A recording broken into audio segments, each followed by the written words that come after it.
Good afternoon. My name is Steve Fink. I'm an Assistant Athletic Director for Communications here at the University of South Carolina. It's my pleasure to welcome you to today's press conference as we begin a new chapter of Carolina baseball with the introduction of our new head coach.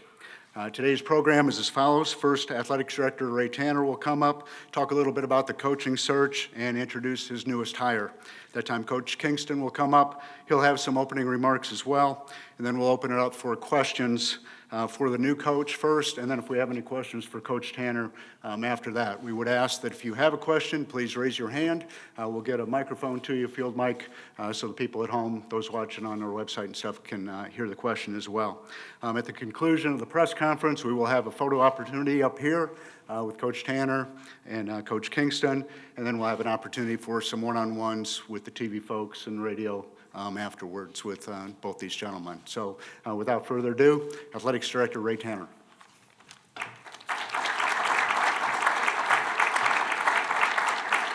Thank you, Steve. Thank you for being here today. I know it is a holiday weekend, but we appreciate you taking the time to come out and meet our new baseball coach. I would like to take a moment, if I could, and if you will join me, let's give an official welcome to the Kingston family, to now the Gamecock family.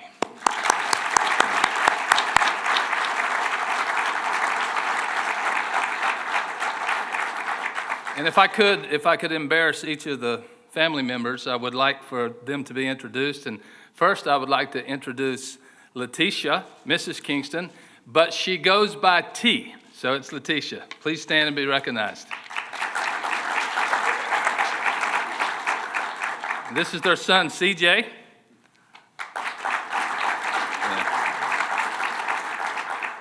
Kaylin. Okay. And my new assistant who's going to help me run operations in the entire department, Kate. Yeah. I like your wave, Kate. That's good. And if you're interested, tomorrow's Kate's birthday, so we'll be celebrating. We'll try to stay out of trouble. I would like to recognize a few people before I share some remarks and thank some people. First, I want to thank Dr. Pastides and the Board of Trustees. I have immersed Dr. Pastides and our board in this baseball search, and they've taken an enormous amount of time in this with my staff and I to get to where we are today, so I'm very grateful. Our chairman, John Von Lee, vice chairman, Mr. Hugh Mobley, and the Intercollegiate Athletics chair, Mac Whittle. I think I've called Mac way too much during the last few weeks, but he's been terrific. We do have a number of board members with us today. We appreciate you being here to visit as well. I also want to recognize, I saw him a couple of minutes ago, Terry Parham, our legal counsel. Where's Terry? Terry's in the back. He reminds me quite often that I don't work for athletics, but I ask him to do a lot for us, but we're very grateful and certainly appreciate the work that you do. I'll share just a few remarks about the opportunity to hire Mark Kingston to be our baseball coach. A lot of things that you might have seen in social media, a lot of different candidates were vetted out, were shared. Most of them were accurate, that this job attracts a lot of the top coaches in the country. Some conversations weren't as serious as others, but they were vetted out. I feel like that it is the number one job, easily in the top 3 or 4 in the country. But along the way, Coach Kingston and I started having conversations over the telephone, and it appeared to me, and it was very apparent, that he understood a lot about the dynamics of our baseball program, even though he had never been very close to it. He had followed us. He knows all about what goes on here. He's made some trips along the way to different schools, and quite often we would be on the telephone, and I would hang up, and it would be an hour or more. And I would ask myself, did I keep him on the telephone or did he keep me on the telephone? But either way, we had some conversations that I think we covered the gambit in everything that we talked about as far as what this program stands for. And he had an opportunity to visit last week with T, had a chance to be on campus. He had a chance to understand the world of compliance, the world of academics for our student athletes, a very thorough visit. He finally said to me, am I going to get a chance to go see Founders Park? And I said, we're all about the student-athlete experience first here. So we had a great day. You had a chance to visit with Dr. Pastides at the president's house. But I want to tell you that when you talk about the world of intercollegiate athletics today and what it means to be a student-athlete, I'm not sure that I've ever visited with a coach that understands the culture as well as Coach Kingston does. We talked about the student-athlete well-being. We talked about strategy. We talked about development. We talked about culture. We talked about everything that you could possibly think about. I love the path that he has chosen to take. He was at a number of different schools. He was a part of the national championship as an assistant coach. He was a part of the World Series at another institution. Just 2 years ago, he was part of a top 5 recruiting class at his previous stop. So at the end of the day, when my staff and I were talking about opportunities for the future of this program, I'm not sure there was a box that he didn't check. He had a chance to visit with some of our current players while he was in town. I got outstanding reviews from those meetings. He had a chance to visit with a lot of people that he made an impact upon. He is a family-first man. He's all about the student-athlete experience. He's all about embracing the culture that we have here. And I did not put much pressure on him during the process about winning. All I said was, we've got to beat Clemson, and I'd like to go to Omaha. I really didn't get into more detail than that. But we are excited to have a young man like Coach Kingston taking over our program. We were in the stadium earlier today, and there were a few players there, and they were working out. Some were working camp, and they were very eager to spend time with him right away. I said, we've got a few things to do before you guys can get your hands on him. But they're ready to go to work. They're excited about the future here, and I'm excited as well. I know that our stands are going to be packed. We're going to energize this fan base with Coach Kingston, and we're going to do very, very well. It is my opportunity now to introduce our baseball coach, Mark Kingston.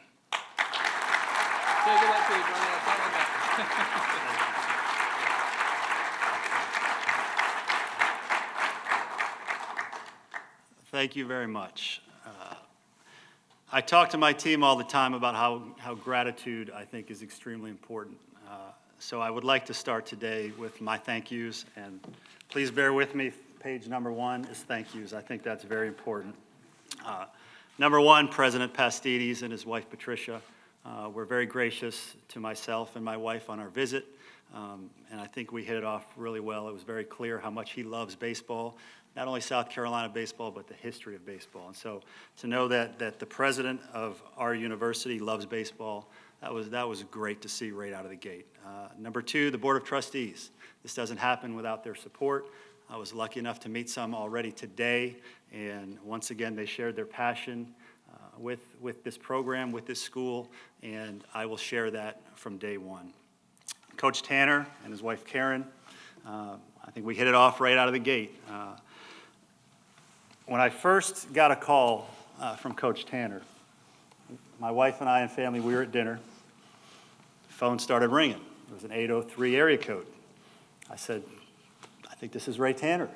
I said, can you believe Ray Tanner is actually calling? They have a position open. My wife said, that is great. Who's Ray Tanner?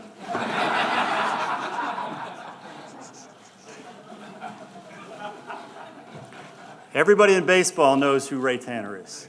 And I can assure you it gives me great pride to know that one of the greatest coaches in college baseball history has given me this responsibility. So Coach, Karen, thank you very much. And then lastly, everybody that was involved in this process. I see a lot of people that were here, that were here for our interview. It's a 13-hour day, I believe that was, from the time we landed till about midnight when Coach Tanner dropped me off at the hotel. Great day, great people. To me, that's what it's all about. We have a great program, we have a great university, but those only get there if you have the right people. And so clearly this place has great people. Next, my parents, obviously my parents, Mark and Lorraine Kingston, but also my wife's parents, Jim and Patsy Kelly, have been great mentors and have always supported us in everything we do. My family, Kaylin, CJ, and Kate. It's a great move for us. I promise you, we will make this a great move. This will be our best move, and it'll be our last move. I've had some great mentors over the years. Jim Morris at Miami, Rick Jones at Tulane, Jeff Stewart, all great guys that helped me get to where I am today. Taught me how to do it the right way, taught me how to do it at the highest level. So I can't thank them enough. Jeff Stewart is now in pro baseball. He entrusted me with coaching his son when I was at Illinois State, and he currently is a starting pitcher for a pitcher for the Los Angeles Dodgers in the big leagues. So to me, it's about those types of relationships. Played for a lot of great pro coaches that taught me how to play the game, how to handle the game, how to respect the game. And my college coach, Mike Roberts, also gave me an opportunity to play in college and pursue my dreams and get an education as well. I also had a great high school coach. I think it's important to always remember where you came from. I played my high school baseball in Virginia for Jerry Gardzell, who no longer is with us, but he taught me about work ethic and how important it was to outwork the next guy. And then lastly, my ADs, Shane Zanger, Gary Friedman, Larry Lyons, Mark Harlan, all great ADs to work for, all gave me the support and confidence I needed, told me when I was out of tune, but also told me when I was doing it right, which I hope was most of the time. I've had some great assistant coaches, and a head coach is only as good as his assistant coaches. Billy Mole, Mike Current, Chris Cates, Bo Durkak, Greg Paris, Holden Reinman, back at USF.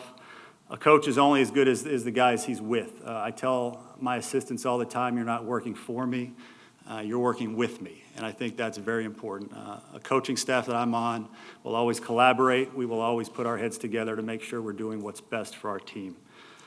And then lastly, the players. USF, Illinois State, Tulane, Miami, Purdue. Coaches are only as good as their players. And I want to thank all of them. I had a tough conference call with my players at USF this morning. It was not easy. When you go through that stuff together, it was not easy, telling those guys goodbye. So I thank all the players that have gotten up for those early workouts, got the big hits, made the big pitch. Thank you to all the players that I've ever been fortunate enough to coach. Okay, that was page one. What do I believe in? What is important to me? Faith, family, and baseball. To me, that's 99% of what you see with me. Faith, family, and baseball. That is where my focus will always be. There's just not enough time for a coach at this level to have focus on anything else. So if you wonder what I'm doing, I'll be involved in one of those three areas. I am here to help the student athletes reach their potential. That's what a coach's job is. If they reach their potential on the field, off the field, the wins will take care of themselves. With me, you'll find I have old school values.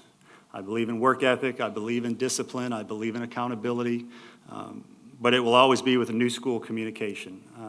The guys will know what our core values are, but I'll also use texts or tweets or whatever new technology there is to try to make sure that we're communicating to them in a way that they appreciate in 2017 moving forward. Practice and preparation, in my opinion, must develop confidence and toughness. The great teams have both. They have a confidence and they have a toughness that carries them through the tough times. And so if you want to know what is the missing link on the teams that are talented and they go far, it's confidence and it's toughness, both mental and physical. So that's something that we will focus on a daily basis. I think culture is the top priority in a program. Culture is what makes a great program sustainable. Gimmicks come and go, X's and O's come and go. The latest way to teach hitting or pitching can come and go, but a positive, demanding culture is what sustains a program. So we will always be working very hard to sustain the proper culture for this program. And then lastly with me, I believe that you always have to be recruiting and the head coach always has to be involved in that process, and I will be. Great players make great coaches, and so from a recruiting standpoint, I will be out there, and on every recruiting visit, players will spend plenty of time with me. I think that's extremely important.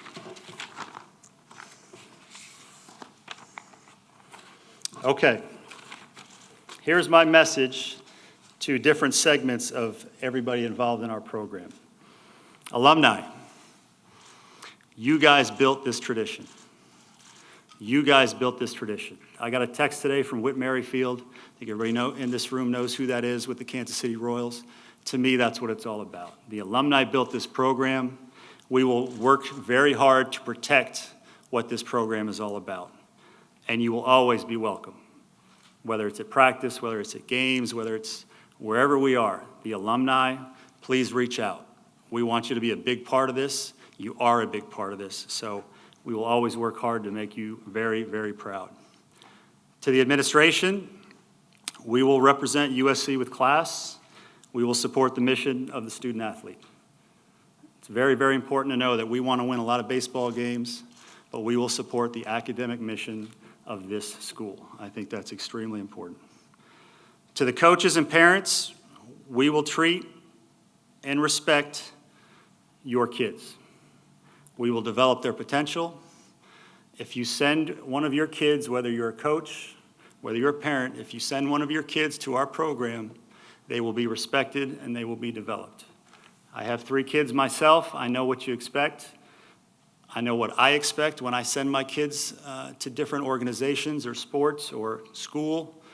We will respect your kids. We will treat them the right way, and we will push them to reach their potential. That's our job.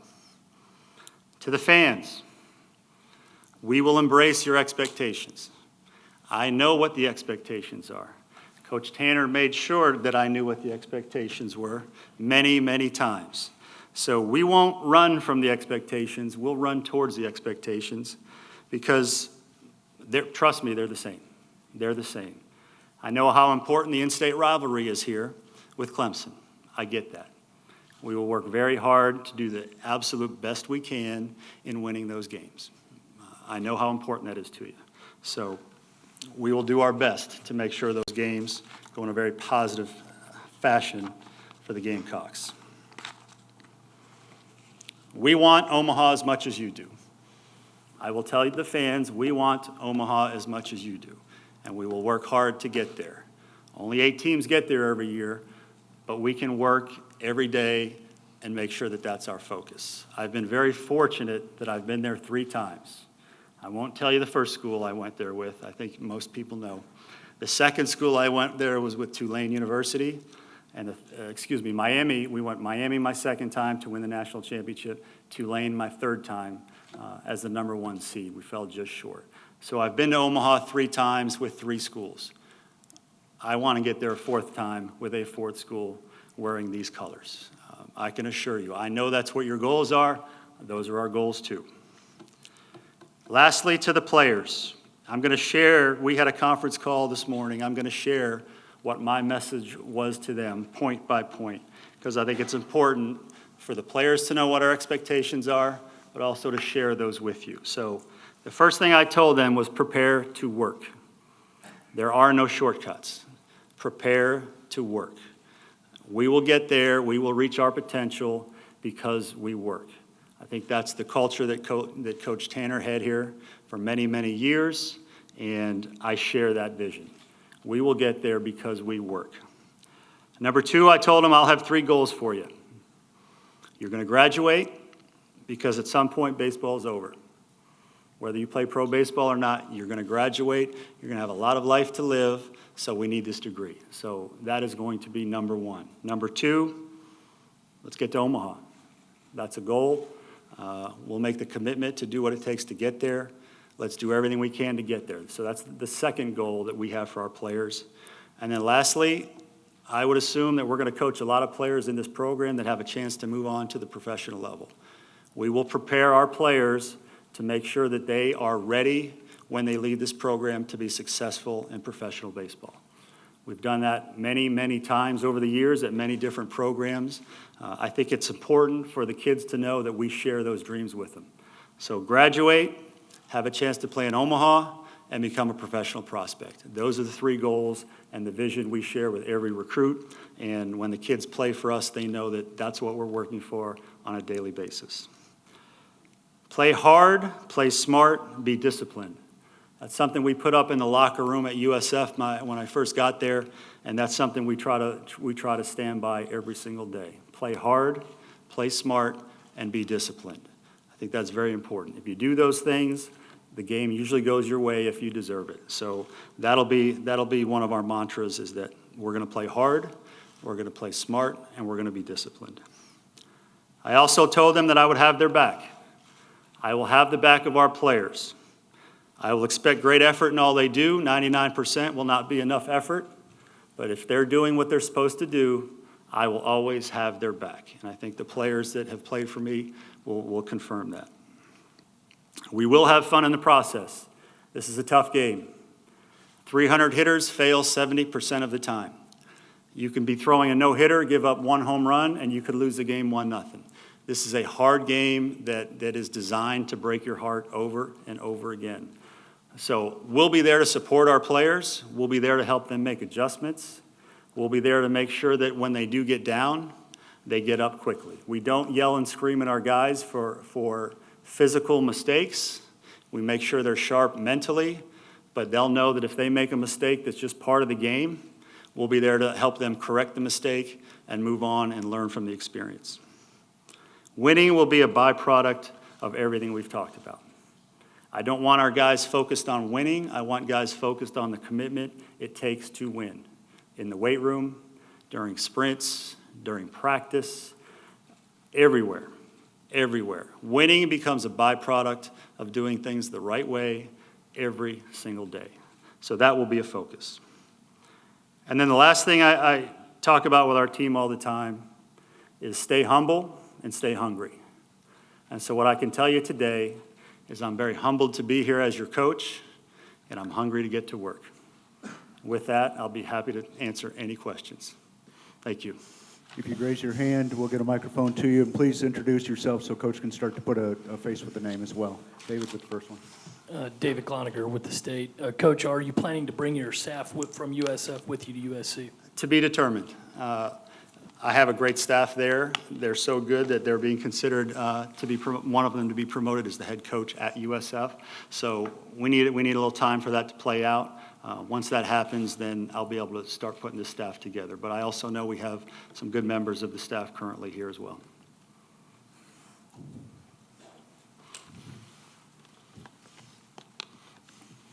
Other questions? Go ahead, Jeff.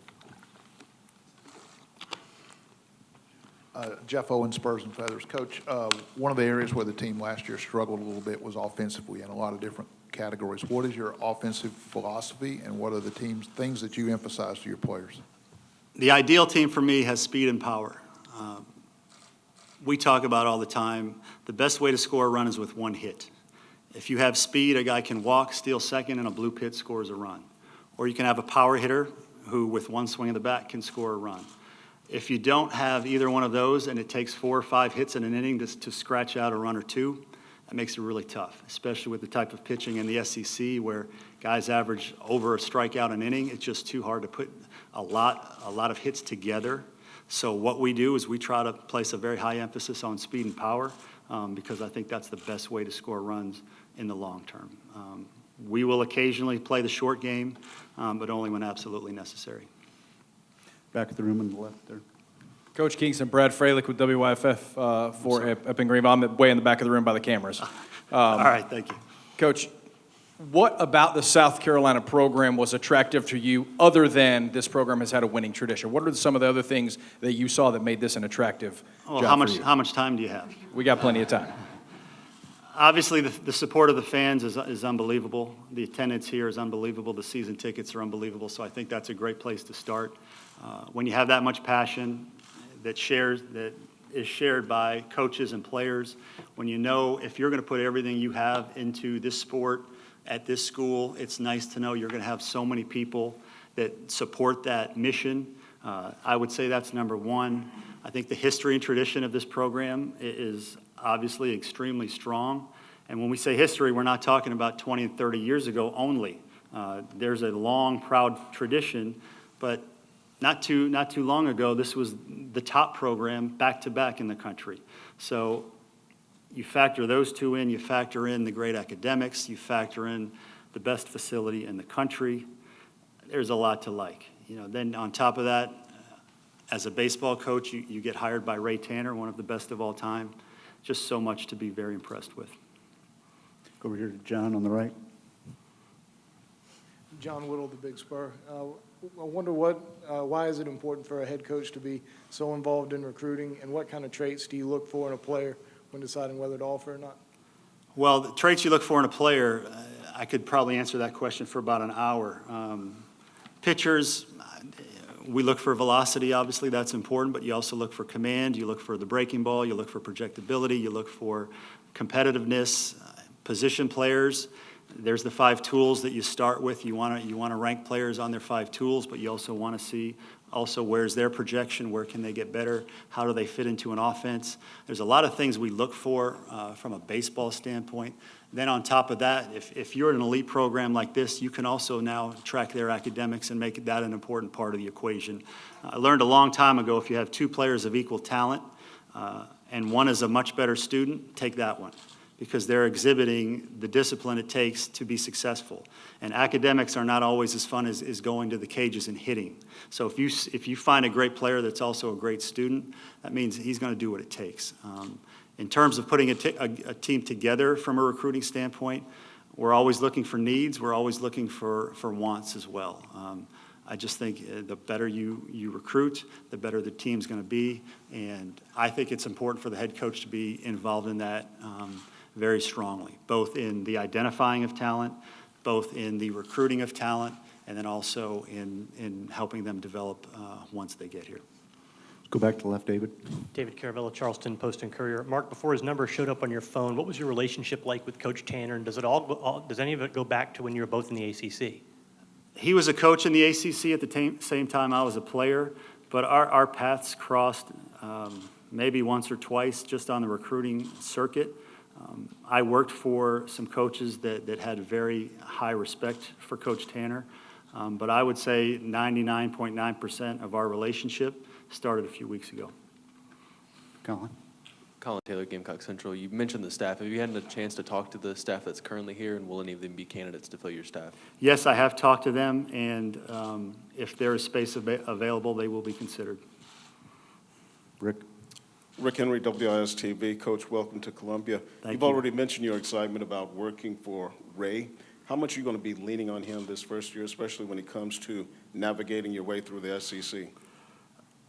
I'll call him when necessary, but he didn't hire me to have to babysit me, is my opinion. Coach, is that accurate? Okay, good, good. I'm confident enough in what my staff and I will be able to do with our team that I'm not going to call him all the time. I may call him for non-baseball reasons much more than baseball reasons. I think we know what we're doing. I think we know how to build teams and develop them. I would guess at this point we'll talk more non-baseball than we will baseball. Let's go to the TV row, Mike. Hey, Coach, back here. Michael Espy, ABC Columbia. First, welcome to Columbia. Thank you. You had a couple of offers from other schools, a lot of interest from other schools. When did you know that South Carolina was the right job for you? Coach Tanner called me, as I mentioned a few weeks ago. We started to go through the process, and the more I learned about what he wants and what this place was all about, it became very clear that if he offered the position, it would be really hard to turn down. So at what point exactly did that happen? It's hard to say, but the further we got into it, the more it was pretty easy to see that if he presents this opportunity, it's going to be really hard to turn it down. Stay in the back, Dwayne. Dwayne McLemore with the state. How quickly do you dive into recruiting, and what is your message to recruits these first few days and in the coming weeks? ASAP, to answer your first question, ASAP. The message is the same that we've talked about here for the last 30 minutes. If you're recruited by South Carolina, it's going to be a tremendous opportunity. We can't recruit everybody. We can't sign everybody. But if we identify you as a potential player, what you're getting into is going to be pretty special, both in everything that South Carolina can provide for you, but also our philosophy and what we prioritize in terms of developing student athletes and baseball players. This will be a great program to be a part of. And I think people will see that from the outside, and I think the word of mouth will spread very quickly. Up front, Matt. Matt Connolly with the state. This was a pretty lengthy coaching search, and as Ray Tanner mentioned, there were a lot of candidates mentioned. What was the process like of kind of waiting it out and finding out what was going to happen? Probably harder for my family and my staff than for myself. You get to the point where you just kind of understand it's part of the deal. There's a lot of people that this affects. It affects your coaching staff and their families. It affects my family. It affects the families here. It affects recruits and their families. So that part of it, just knowing how many people are involved, I would say is the toughest part.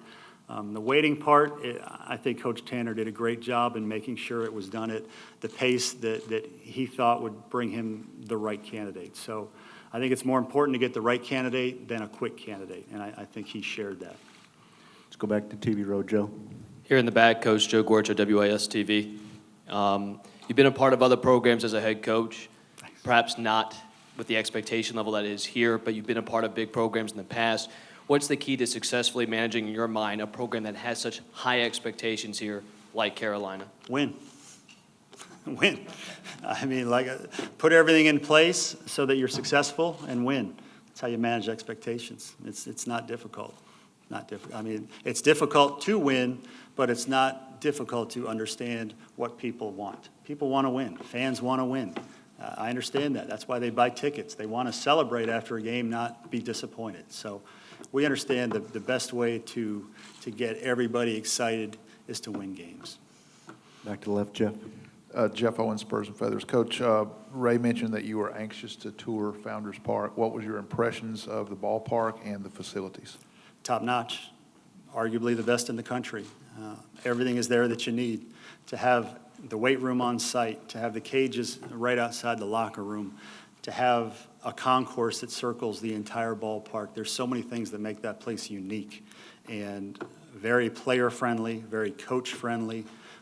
The fact that we have such great support staff will allow us as coaches to really focus on what matters, and that's being with our players a lot, within the rules, of course, from a time standpoint, but it will allow us to focus on the things that really matter. So there's a great support staff there already in place, but that stadium, to me, it's more than just the stadium. The stadium is great for the fans to come and watch a game in, but there's so much more there that will allow our players to reach their potential. And to me, that's the number one thing I took from it. Any other questions for Coach Kingston? Not any questions for Coach Tanner? Oh, go ahead. You got one here. John. John Del Bianco with the Big Spur. Welcome to Columbia, first Thanks, John. off. Appreciate Could you just it. talk about the opportunity to coach at a program in the SEC and what that conference is all about and what it takes to first get through that conference to be able to get to a place like Omaha? It's a grind, there's no doubt. There's some great programs in this conference. There's some great coaches, and there's great players in this conference. So it's big boy baseball. There's no doubt about it. The national championship just had 2 SEC teams. So to me, that's very exciting. That's the challenge. I've coached long enough now to say it's time. I want to test what we do against the best, and I want to be the best, and I want our team to be the best. So to me, it's the right time, it's the right place. That's very invigorating to me. Coach, Mike Wilson from SEC Country. I'm just curious, how much of an opportunity have you had through this process to kind of see the roster you've got coming back, and when do you really buckle down on looking at what you've got for next year? I've done some with what we have coming back. I've looked at stat sheets. I was able to watch a few games, through the different apps they have these days, and there was a game on YouTube that I was able to watch the entirety of that game. So I've done some, not nearly as much as I want to, as much as I will, but there's enough video out there, there's enough stat sheets, there's enough people I can talk to start to get a good handle on what we have moving forward. Any other questions for Coach? If not, we'll let him catch his breath. Any questions? Thank you so much. Any questions for Coach Go Tanner? Gamecocks.